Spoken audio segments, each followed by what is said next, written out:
Welcome to the Lawyering Peace interview series, where we explore the intricacies of diplomacy and law in peace processes.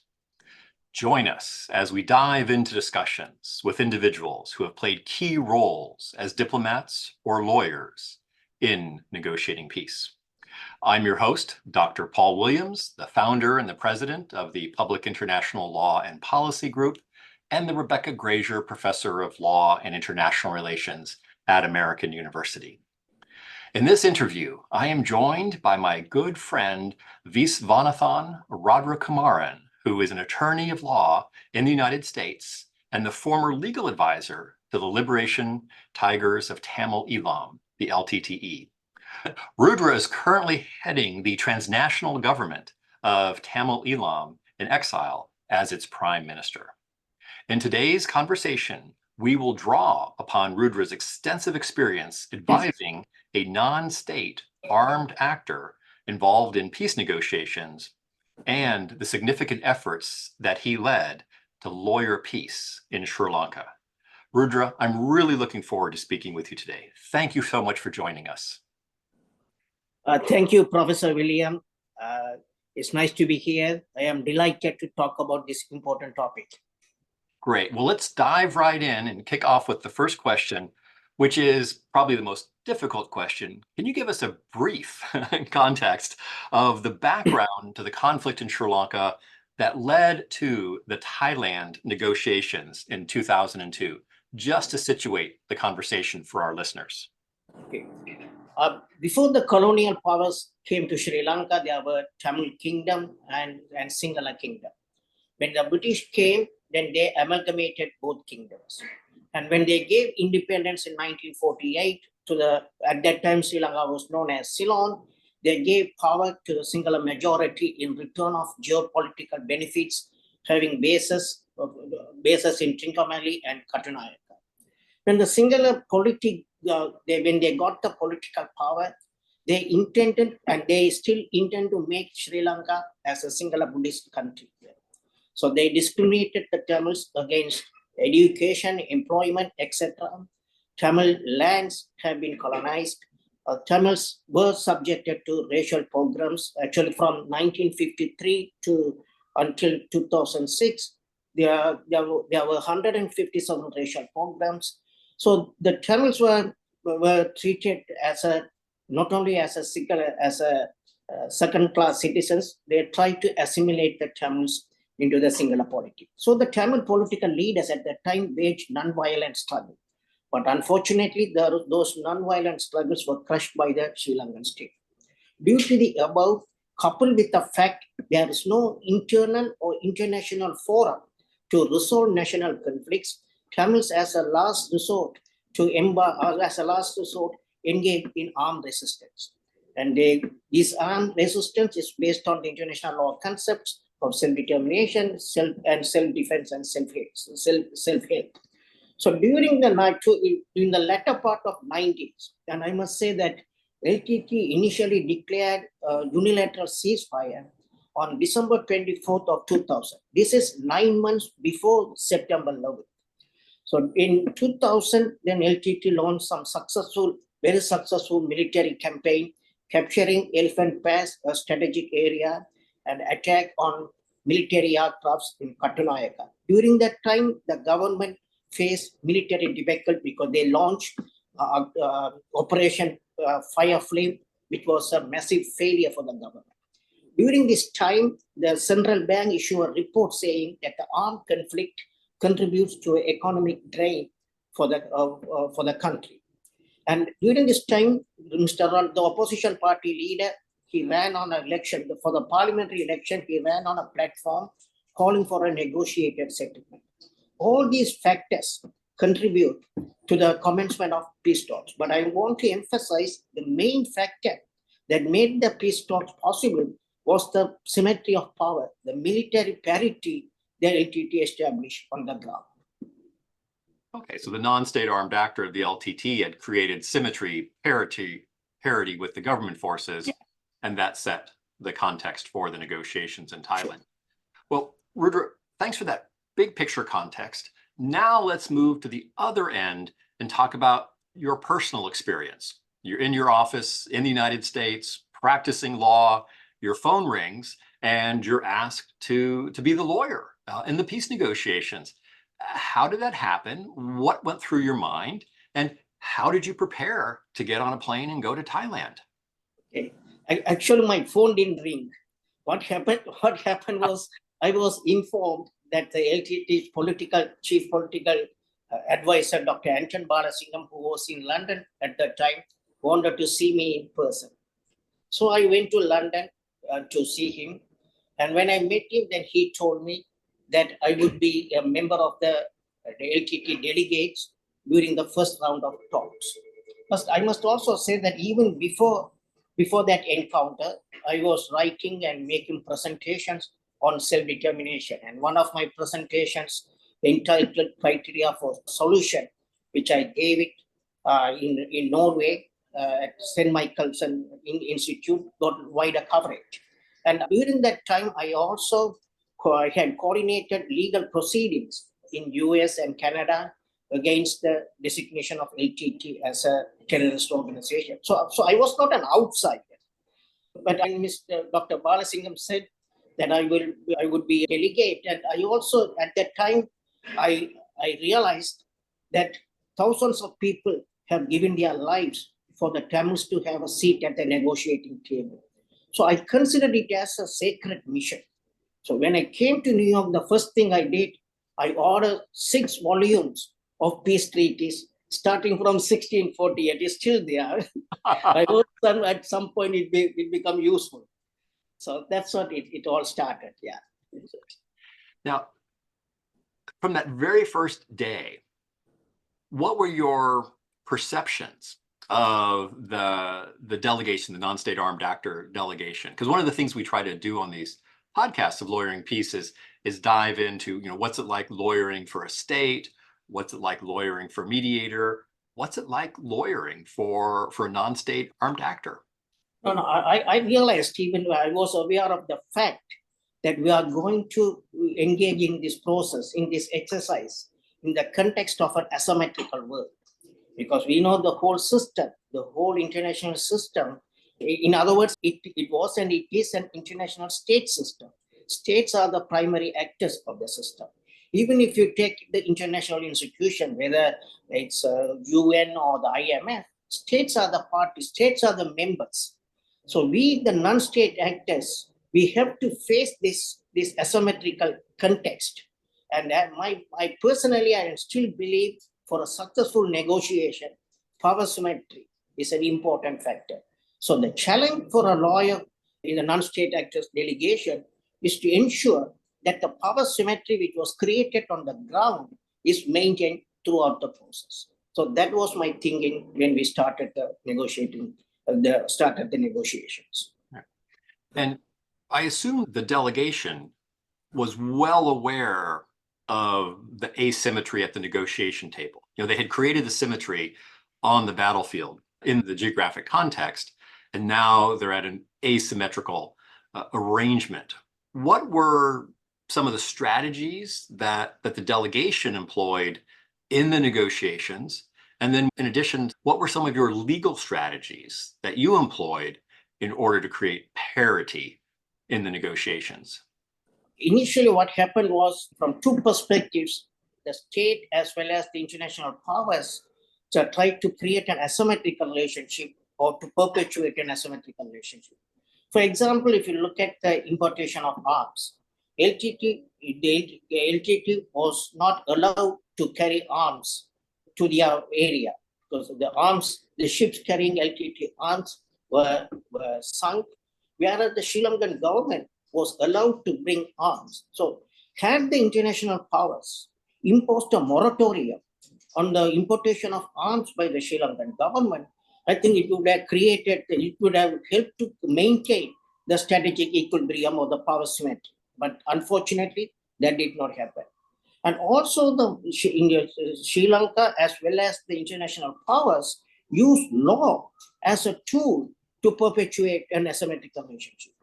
Well, before the beginning of the talk, before the commencement of the talks, LTT insisted that the Sri Lankan government should revoke the designation of LTT as a terrorist organization. Because in my view, the fact that Sri Lanka designated LTT as a terrorist organization did not have any tangible impact on the LTT's ability to launch a military offensive. But LTT insisted because they wanted to represent the Tamils as their authentic representative at the negotiating table. So it was a matter of dignity. And the Sri Lanka, because LTT was strong at that time, the Sri Lankan government gave in and they revoked the designation. When I look back, I think probably LTT should have even insisted that any third-party states who want to involve in the peace process as a prerequisite, that they should revoke the terrorist designation of one of the parties to the negotiating process, because it really had an impact. Because we take for example what during the Washington Donor Conference. Okay, during the Washington Donor Conference, LTT was not invited to the donor conference on the excuse that LTT was on the terrorist list. In my view, even though LTT was on the list, there are waivers to get the LTT members to Washington. And if I remember correctly, during that time, a member or leader of FARC, the Colombian organization, when FARC was on the list at that time, he came to Washington. Even otherwise, what they say, you cannot bring them here. They should have had the conference in UK where Dr. Andrew, which also designated LTT as a terrorist organization during that time, but Dr. Balasingham was living there. So these things, these kind of measures really created an asymmetrical relationship, and then that was very harmful to the peace process, and I would say that contributed to the collapse of the peace process.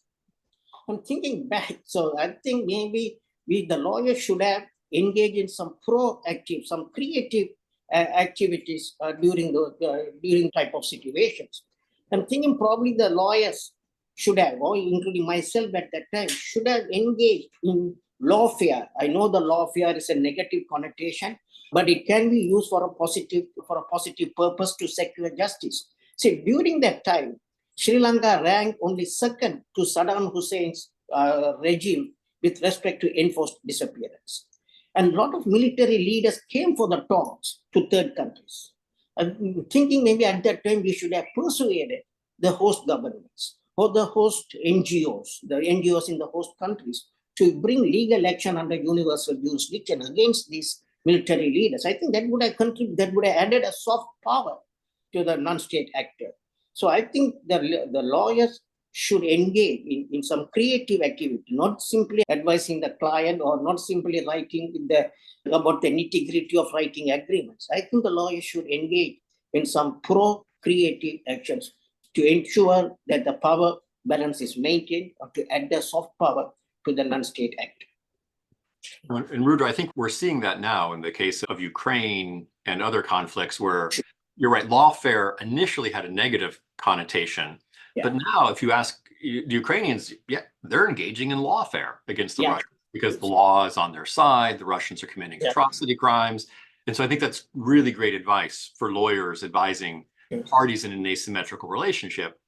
Use lawfare outside of the negotiating room in the way that other states use law or use force. Yeah, but personally, the TGT is also engaged in this kind of a lawfare with respect to designation. We hope we can go after we can expand this lawfare to some other areas. And in fact, I also would like to say just one more thing. Even in Sri Lanka, I just learned recently that because the church, the Mannar bishop, has filed a legal action against one of the projects of Mr. Adani, an Indian successful businessman in Mannar, and they have lodged a complaint in the Sri Lankan Supreme Court saying that it harms the environment of Tamil areas. So people are now started to engage in this lawfare. I think that should be encouraged, and we should support that. Starting to use the rule of law in order to develop that parity.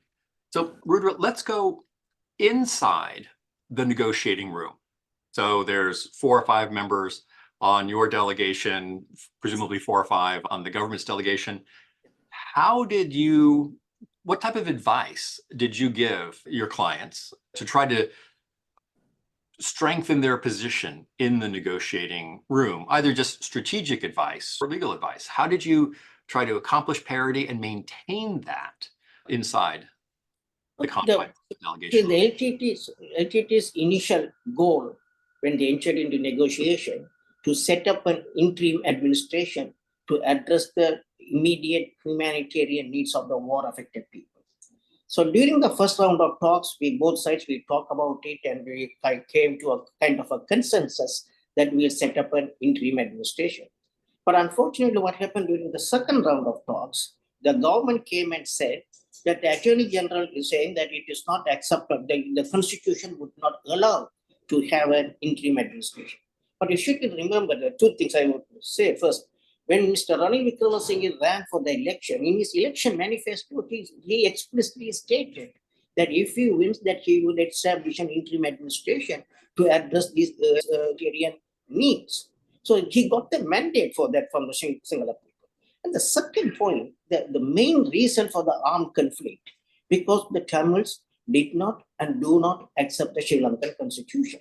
Whether it's a 1972 Sri Lankan constitution or the 1978 Sri Lankan constitution, Tamils did not participate in the constitution making. Tamils did not even consent to those constitutions. Those constitutions were imposed on the Tamils. So given that, then you come to the negotiating table and you say, we want to have any kind of a settlement, either interim settlement or a permanent settlement within the parameters of the existing constitution. Did not make any sense and does not make any sense even now. And it really impacted, because then we take after the tsunami, the massive destruction. Then both parties agreed and set up a mechanism called P-talks. Okay, that according to that mechanism, the aid would go directly to the south as well as to the north. What happened? The Sri Lankan Supreme Court said that the Sri Lankan Constitution doesn't allow this kind of a mechanism. So I think at the beginning of the talks, the third party should have made it clear, what we are going to do is outside the purview of the Constitution. And once we reach a political consensus, then maybe we can think about bringing a constitutional amendment or anything like that. But that was the biggest fallacy. We've experienced that in advising various parties on peace talks. Oftentimes the government will show up and say, sure, we're happy to negotiate, so long as it's consistent with our constitution. But as happened with the LTT, that substantially shrinks the room for negotiation. Yeah. In others, like the Macedonian Lake Ohrid negotiations, the peace agreement was a series of 14 amendments to the constitution. So they actually went in and said, right, we agree, we're going to negotiate to amend the constitution. And I think you're right. In hindsight, that might have been a way of creating an open space. And as you say, the responsibility of the mediators to say, look, everything is on the table. Yeah. Nothing is agreed upon until everything is agreed upon. The other thing I also would like to say, during that time, when the ceasefire agreement was signed, there should have been another ceasefire agreement talk about the movements in the sea, because that created the problem. Because during the peace talks on two occasions, if I remember correctly, on one occasion, the Sri Lankan Navy impounded LTT boat, and they were trying to tow it to the naval camp. And then the SLM got involved, but nothing happened. Finally, what happened? Those people, the LTT cadres, they committed suicide. Then during that time, even in international waters, LTT ship was attacked and nearly 12 people, including the captain, got killed. So there was no agreement about the movement in the sea. That was also another cause for the failure.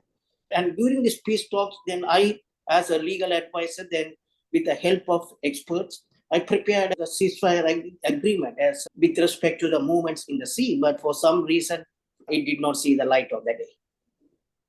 Yeah, no, I recall there was the partial ceasefire only relating to the land, and then leaving everything on the sea under the sovereignty and territorial integrity principles of the government of Sri Lanka and their navy. Rudra, when you're sitting there in the delegation room with the non-state armed actors, and they're thinking, okay, tomorrow the peace negotiations open, the government has all of the resources of a government to prepare for negotiations. The mediators, Thailand, they've done this before in other contexts. How do you work with your delegation? Because you were, the legal advisor, but presumably they turned to you for strategic advice and tactical guidance.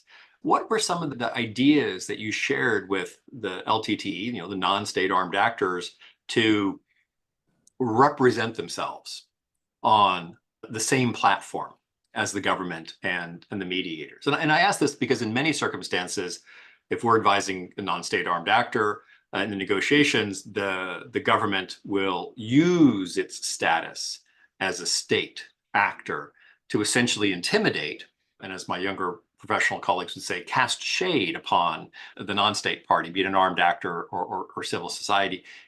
And the mediators succumb to that a little bit as well. Were there certain strategies or tactics that you used with the delegation or advised the delegation to employ? I must say, sir, when we went to Thailand for the first round of talks, at the venue there was a big banner, it says Sri Lanka peace talks. I said it should have been Sri Lanka LTT peace talks. It's not a Sri Lanka peace talks.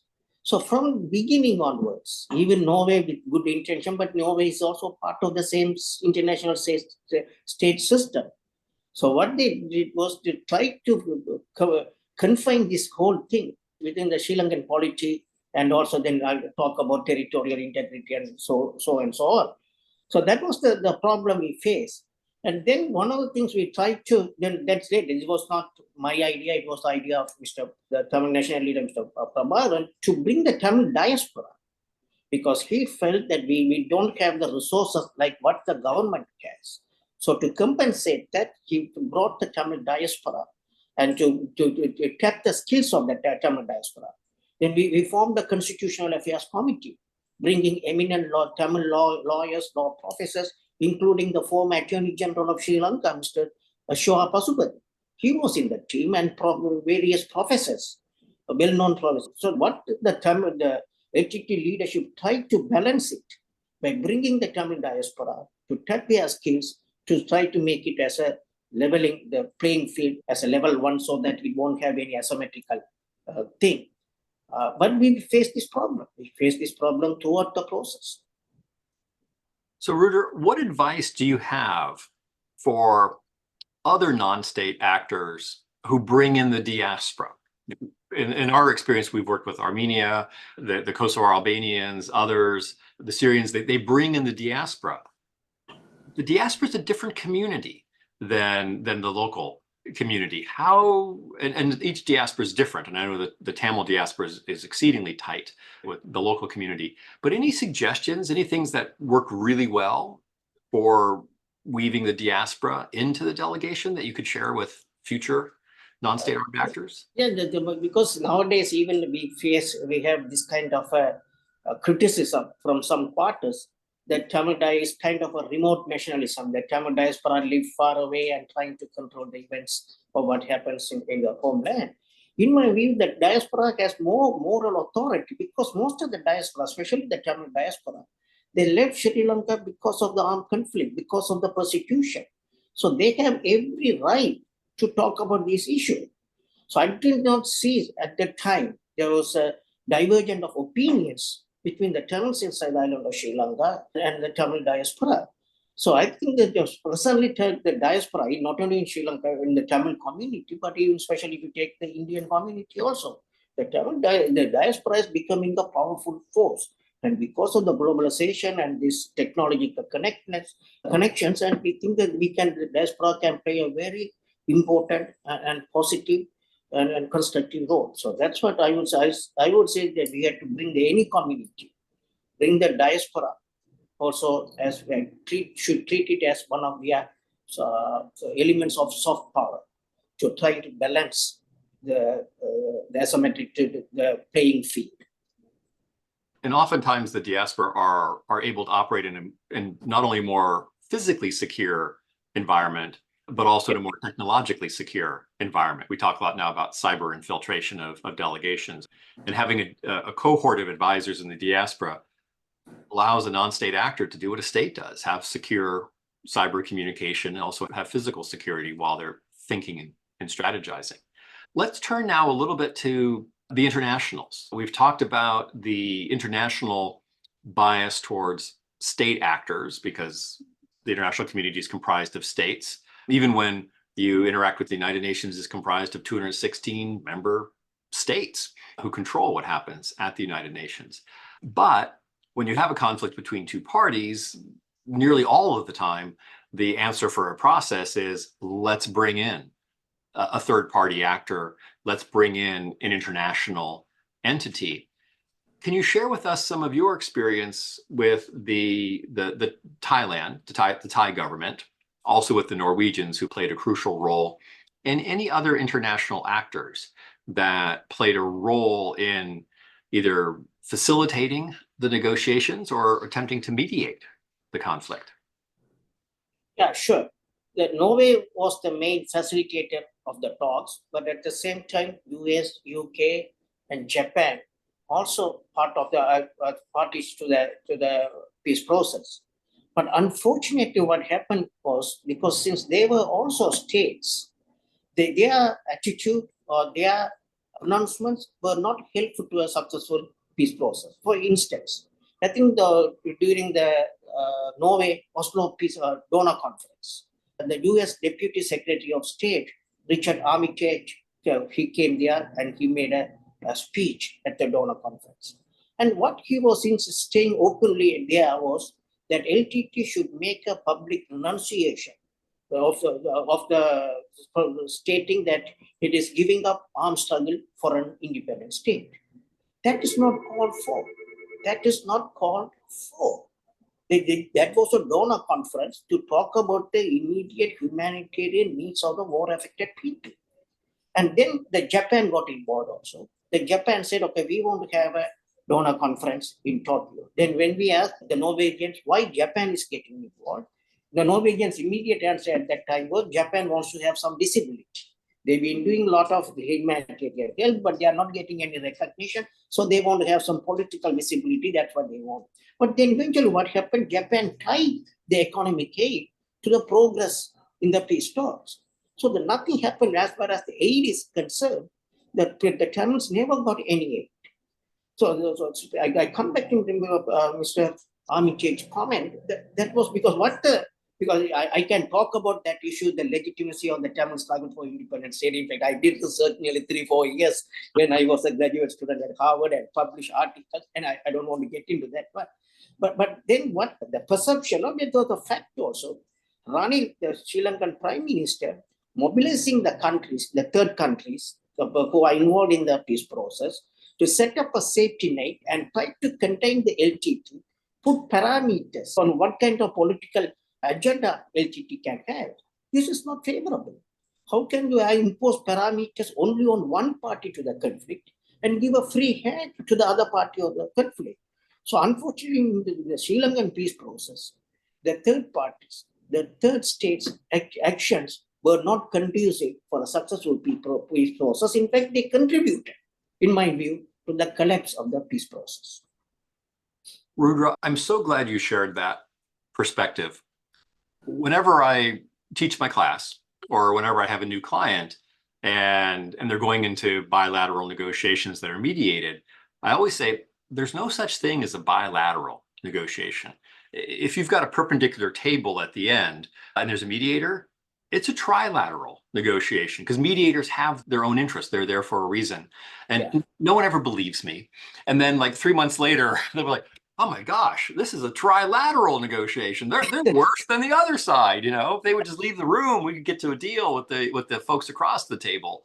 Because it is, there's no, you know, they may be there for the right reasons, but they're still influenced by their own prerogatives, their own interests. So unfortunately, the September 11 contributed to that one, I would say.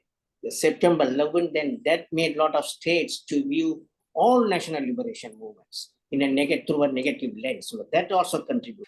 But anyways, I don't want to go back, but that Mr. Richard Armitage's comment was that really because the people, the Tamils started to lose confidence in the impartiality and neutrality of the peace process. So there's a donor conference that you're excluded from, and at the donor conference, you come and say that you can proposing political outcomes. Then there's a cautionary approach. Let's talk a little bit about the role, the facilitation. So the Thais, and then eventually towards the end, the Swiss hosted. The Norwegians facilitated. Did anybody actually mediate? Were there any international third parties that showed up and said, here's a draft agreement, or here's some points, suggested points of compromise? Or was this mostly just facilitation, getting people together in a room and, well, facilitating a conversation? I am told, but I was not privy to the ceasefire agreement. But my understanding is for the ceasefire agreement, both parties submitted their proposals. And then Norwegians came up with the proposals, incorporating, I think, the salient features from both proposals. That is the only instance where the Norwegians came up with something on their own to ask parties to give their input. But during the peace process, the Sri Lankan government was giving their own proposals. Then they said that those proposals, as you can imagine, they did not meet the aspirations or meet the demands of the Tamils. So then what we did then, why don't we give the proposal? Why don't the Tamils give a proposal? Why you always have to wait for the government to give a proposal? Then we got all these diaspora experts, foreign experts, and we came up with the interim self-governing authority, a proposal from the Tamil side. But it should be emphasized, even when the LTT submitted that proposal to the government, they said it is negotiable. They did not say take it or leave it. They said it is negotiable. But when the LTT submitted the proposal, what the Chandrika, there was also a power struggle between the president and the prime minister in Sri Lanka. So when LTT submitted the proposal, what Chandrika, the president, did was he took away some of the ministers from the prime minister, and at the time he was in the US, he was meeting, I think, maybe President Bush was at that time, he was here. And so that's the other factor that complicated, that also was not conducive because of the power struggle between the president and the prime minister of Sri Lanka during that time. So to your question, except for the ceasefire agreement, no proposal was put forward either by the facilitator or by the parties who are involved or interested in the peace process. Well, and you mentioned as well that oftentimes we think of states as homogeneous entities, but if you have a president and a prime minister, you're going to have at least two views across the table. And maybe the foreign minister has the third view. Yeah. Well, let me ask you a little bit about this. I want to drill down and get some more detail on how you worked with the resources of the non-state actor to develop your own proposal. Because one of the things that I've experienced in these negotiations is if we're working for a state, the state has a process and a system for generating a proposal. They'll have dozens of lawyers back in the foreign ministry, the Department of Justice. The UN has a whole mediation support unit. But if you're a non-state actor, if you're civil society, like some of our pro bono clients are and some of our listeners, or if you're a non-state armed actor, and someone like me says, oh yes, and you should develop your own proposal and get your own draft on top first, they look at me like I'm crazy. But Rudra, he did it for the Sri Lankan peace talks. So what was your secret? You just didn't sit down at your computer and draft up an arrangement for interim governance for humanitarian assistance. How did you pull together? And what advice do you have for other non-state actors to get their draft on top first? We are fortunate to have the experts, not only among the Tamil diaspora, but also the foreign experts. A lot of foreign experts came who were involved in other peace process, Bougainvillea peace process, Good Friday peace process. Those experts also came. So we studied a lot of constitutions. We studied the US Constitution, we studied the Indian Constitution, even we look at the Sri Lankan Constitution. So for example, the Sri Lankan Constitution says Buddhism is a first and foremost state religion. So then we want to copy it. We said no religion will have a first and foremost status in Tamil Nadu. So we studied all these various constitutions. And as I said, these experts were involved in other peace process. So that's what actually, if I remember correctly, we had nearly 52 drafts. We prepared 52 drafts. And then finally we sent it to the leadership, and they got some input from there. And that's how that document was prepared. And that document was well, no foreign country did not say that this cannot be acceptable. But Mr. Kadigam, the Sri Lankan foreign minister, said, no, this is a legal document for an independent state. he was very dismissive of it. But unfortunately, I think we could have gone forward. We could have continued the peace process based on the ISGA proposal. And as I said, LTT said it was negotiable. So I think we could have done something about it, but it didn't happen. So Rudra, on that, how did you establish or deepen the relationship with the non-lawyers on the delegation? As you mentioned, Mr. Balasingham had said, right, Rudra, please join us on our delegation. So they understood the value of having a lawyer on the team, but oftentimes lawyers are 1 foot in and 1 foot out of the delegation. How did you get both feet in and build that trust and the confidence of the political and the military actors on the delegation? Because the thinking was the same thing. The thinking was so as I mentioned to you earlier, even before I got involved in the peace process, I was writing about this topic. And so I'm not an outsider. So I had that advantage. Maybe in another instance where, as you said, that the phone rang and somebody took up the phone and then did not land there. So the same wavelength, I think we all had the same thinking. So I did not have any misunderstandings or any disagreements with the members of the other delegation. Okay, so you had already established your bona fides. You were already even before the talks. I think I established a bona fides even before the talks. No, I only say this because when I used to work at the State Department and the legal office, the Foreign Service officers would always say, "Oh, don't call me. We'll call you if we need something, lawyer. And don't wait by the phone because we probably won't call you." So this is my reaction back to 30 years ago when I was at the State Department, always trying to explain, well, I'm your lawyer. I'm here to help.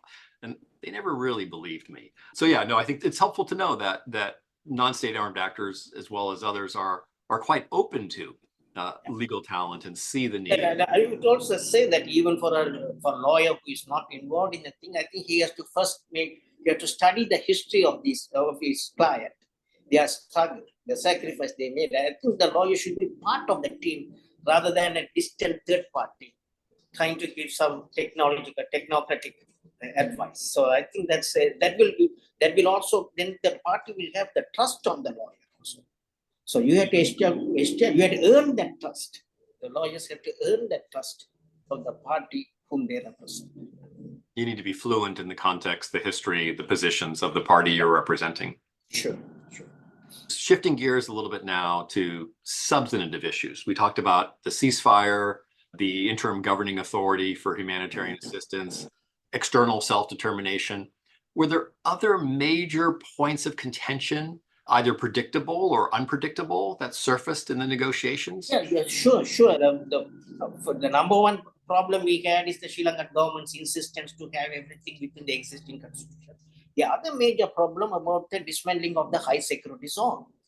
Okay, the high security zone, that was because even in the ceasefire agreement talks about the allowing the IDPs, internally displaced people, to go back to their houses and to their places. So then there was a committee was established, de-escalation committee. So it was agreed, it was our expectation that the IDPs will be allowed to go to their places. But what the Sri Lankan government's response was, especially Sarath Fonsaka, he was the military commander at that time, he came up with a plan and he said for the IDPs to go back to their places, before that, LTT should disarm themselves and also decommission their arms.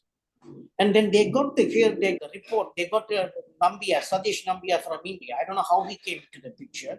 Milinda Maragoda brought him, did not ask the LTT or the Tamils. He came and he also said that he submitted a report that before the IDPs can be allowed to go back to their houses, LTT should be disarmed and or decommission their arms. The ceasefire agreement did not talk anything about that. Moreover, in the government control areas, LTT cadres were not carrying arms. I can talk because in that time, then I even submitted a report. As a lawyer, I did some research on humanitarian law. We put the position paper. We argue that only with respect to imperative military need, the military is allowed to occupy civilian places. And they cannot simply, if there's no imperative military need, they cannot occupy the civilian lands. It's against humanitarian law. But that did not, because everybody was sided. They sided with the Sri Lankan government. And they said you had to first either you had to disarm and decommission. So that was the other major problem. First, the government they did not agree to have an interim administration. The other second major problem was this high security zone. Even still now, even after 15 years of the war, still they are occupying civilian lands. In fact, last year there's an institute in Auckland. They published a study. Yes, so this is the problem. This is the problem that is happening, and unfortunately, even we cited the law. It was not in because the assumption was state has the right to do whatever they want, and the international powers went along with that. So they'll invoke sovereignty, territorial integrity to deny self-determination, and sovereignty to engage in, occupy high security zones. Well, as you know, the territorial integrity is might be applicable only between states, not between the people and the state. So it's not contradictory. Territorial integrity is not in contradiction with the right to self-determination. But anyway, the World Court in the Kosovo case agrees with you. The World Court says the exact same thing. It's between states. It's only between states, yeah. So were there any points, looking back, were there any points in time where there was some movement, where there was a possibility, an opening for a genuine peace process? We had an opening during the peace process. I'm sorry, I'm going to give you a negative answer. And unfortunately, we never, only the first round of talks, we had some kind of a good relationship, just shaking hands and say good morning, sharing tea and those kind of things that happened. But after that, it did not. Even the atmosphere changed. Gradually, it changed. I can say in the first round and second round of talks, we sat on a table. They are on that side. We are on the opposite side. During the final round of talks, they sat in the one side of the wall. We sat in the opposite side of the wall. There's a big gulf that itself reflected that gulf between the parties. Even the physical arrangements. Physical arrangement reflected that. I don't know if the Norwegians must have, yes, this is what happened. Because we did not tell them that it should be like that. It was arranged by the Norwegians. They sensed that there was growing distance between the parties. Yeah. Well, let's talk about the present day situation for a little bit. There are serious and incredible allegations of atrocity crimes being committed towards the end of the war against the Tamil population. There was a commitment on behalf of the government of Sri Lanka to the UN Human Rights Council to create a hybrid tribunal.